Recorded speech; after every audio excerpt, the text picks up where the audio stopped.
Hey guys, this is Viola.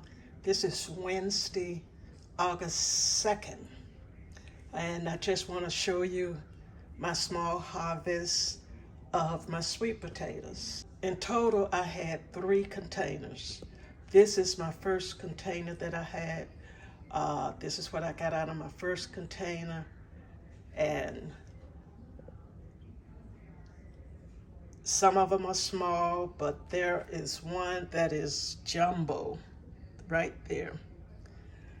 My other 2 containers, I had sweet potatoes in it, but I lost them to the bugs. They ate my sweet potato holes in them. So, but I'm thankful for this. This is sweet potatoes that I won't have to buy from the store. Um, my next step is to put them in a dark corner and let them cure for a couple of weeks before I use them or try to use them or store them. But this is my sweet potatoes harvest for this year. Okay, I'll see you in the next video.